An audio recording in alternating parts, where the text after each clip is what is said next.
Business durable, le magazine des entreprises qui prennent soin de la planète. Nathalie Croiset sur BFM Business. On le dit souvent, la COP21 ne doit pas laisser les pays les plus pauvres de côté. Il faut savoir qu'1,2 milliard de personnes dans le monde n'ont toujours pas accès à l'électricité, mais il y a des projets solaires d'accès à l'énergie. C'est le cas avec Synergie Solaire. Hélène Demacte, bonjour. Bonjour. Vous êtes donc la présidente de Synergie Solaire, qui est un fonds de dotation créé depuis 2010. On va comprendre avec vous, vous avez quand même plus de 120 entreprises partenaires dans cette aventure, et notamment l'un des principaux donateurs, c'est Énergie, avec son président Nicolas Geoffrin. Bonjour. Bonjour Nathalie. Donc Énergie, qui exploite près de 85 grandes centrales photovoltaïques, c'est ça? Absolument, 85 centrales au sol et en toiture. Voilà, il y a un vrai engagement aussi finalement pour les autres pays dans le monde et pour l'humanitaire. Alors justement, ce fonds de dotation, Synergie Solaire, c'est ce que je disais, véritablement l'ambition. On sait que finalement la difficulté d'accès à l'énergie, Hélène Demacte, c'est aussi un enjeu économique derrière tout ça. Et vous êtes dit qu'il fallait accompagner aussi cette transition vers les énergies renouvelables aussi dans les pays les plus pauvres. C'est ça. Nous sommes vraiment partis de ce constat que l'énergie renouvelable est un enjeu capital pour notre monde en pleine évolution, mais aussi pour tous les pays en voie de développement. Et nous avons voulu apporter notre réponse en réalisant des projets d'électrification qui améliorent les conditions de santé, d'éducation et qui favorisent des initiatives économiques locales.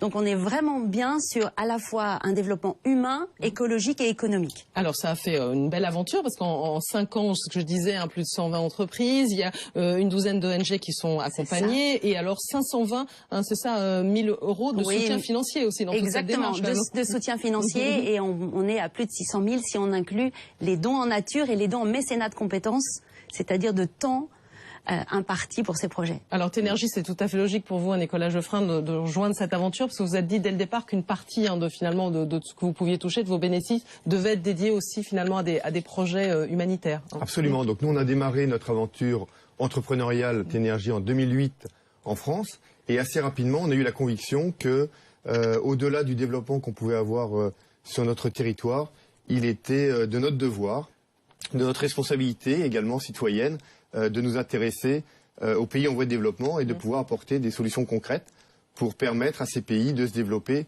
comme l'a dit Hélène, dans le respect de l'écologie et dans le respect du développement durable. Alors ça s'est passé notamment dans le nord-ouest du Cambodge, c'est ça, vous avez fait aussi un projet d'électrification d'usine notamment, ça vous l'avez accompagné?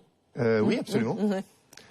Mais Hélène, pour en parler un peu plus. C'est ça, c'est vraiment le côté vraiment solidaire. Donc on a électrifié une école en plein dans les temples d'Angkor, dans la jungle, et donc voilà, l'accès à l'électricité là très concrètement améliore vraiment les conditions d'enseignement, puisqu'on peut raccorder un ordinateur, on peut enseigner de manière plus moderne. L'électricité permet aussi le pompage de l'eau pour que la cantine puisse fonctionner. Donc il y a une cantine qui s'est mise en place, une infirmerie, voilà, parce que ce sont des enfants qui vivent dans des conditions extrêmement pauvres et l'école est vraiment le centre qui va leur ouvrir un futur. Alors ça, c'est parce que je parlais d'un projet aussi que vous aviez fait en particulier avec Énergie, mais ça c'est tout récent, ce dont vous parlez. Ça c'est autre chose. Ça a été signé aussi avec Natixis, Energeco aussi, et une autre, finalement, un autre acteur. Heureusement qu'il y en a beaucoup aussi dans cet univers, qui est JP2E d'ailleurs, qu'on avait reçu ici dans Business Durable, voilà, qui s'est engagé aussi à tout ce projet par rapport à une école au Cambodge. C'est ça, exactement, c'est ça, c'est celle-là. Et alors les autres projets, d'autres exemples un petit peu de ce qu'on peut faire de foisonnant dans cet univers-là? C'est foisonnant, il y a beaucoup de projets passionnants.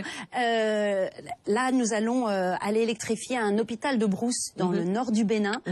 Et ça aussi, c'est vraiment un projet pilote parce que ça va réunir plusieurs entreprises. Qui a donné des onduleurs, par exemple la société Ingetim, Triba qui a donné des panneaux solaires, Ténergie et XJUV qui a apporté du mécénat de compétences, c'est-à-dire qui a fait tout le dimensionnement technique. Et nous venons en soutien à une association locale, Lumière Partagée, qui est une association du sud de la France, qui emmène aussi des étudiants français en mission pour aller installer. Alors Nicolas Geoffrin, qu'est-ce que ça apporte à une entreprise? Vous apportez, j'imagine peut-être des moyens matériels, des panneaux éventuellement, essayez de comprendre. Et puis les salariés, j'imagine aussi que vous les motivez évidemment dans toute cette démarche. Alors effectivement, parce que certes, à l'origine, ce sont les fondateurs de l'entreprise qui ont eu cette intuition et cette envie de participer à l'aventure Synergie Solaire. Mais derrière, c'est l'ensemble de l'entreprise qui a été complètement impliquée dans cette aventure. On a la chance d'avoir Hélène Demac qui vient régulièrement dans les bureaux pour expliquer aux équipes les réalisations que l'on soutient, et on donne la possibilité et l'opportunité à certains des membres de l'équipe, notamment aux ingénieurs, de participer à des missions, soit des missions d'installation de centrales solaires ou de solutions d'énergie positive dans les pays en voie de développement,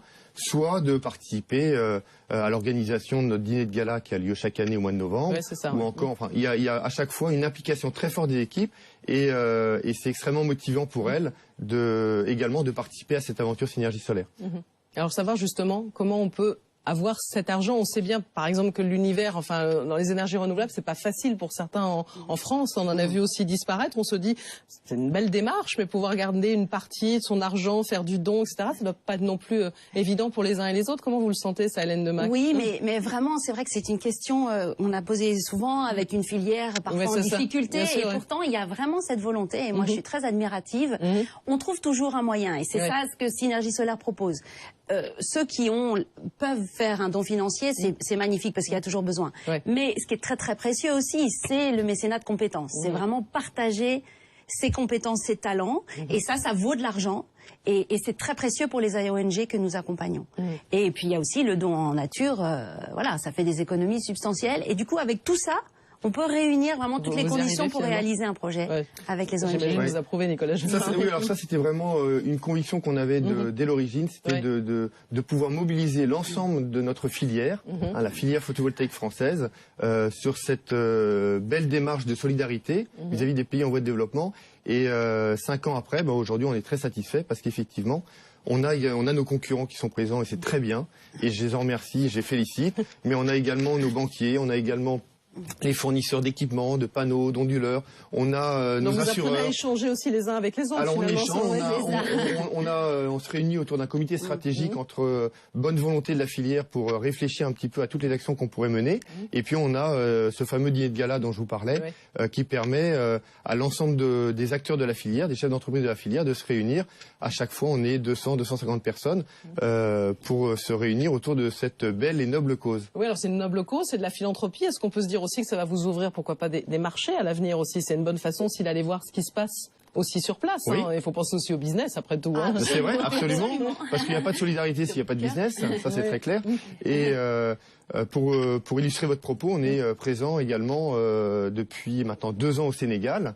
Et cette participation sur un projet business au Sénégal fait suite à un projet d'électrification qu'on a mené avec Synergie Solaire il y a un peu plus de 2 ans. Parce que j'imagine, Hélène Demac, d'aller au-delà de ça finalement, d'aller chercher aussi accompagner. Bon, on dit souvent malheureusement ils n'ont pas toujours l'argent pour aussi. C'est pour ça aussi qu'on les accompagne, mais ça peut ouvrir finalement aussi le business et apprendre à travailler aussi autrement finalement à travers cette démarche. C'est une véritable coopération qui se met en place et je dirais que nos projets pilotes posent vraiment des jalons.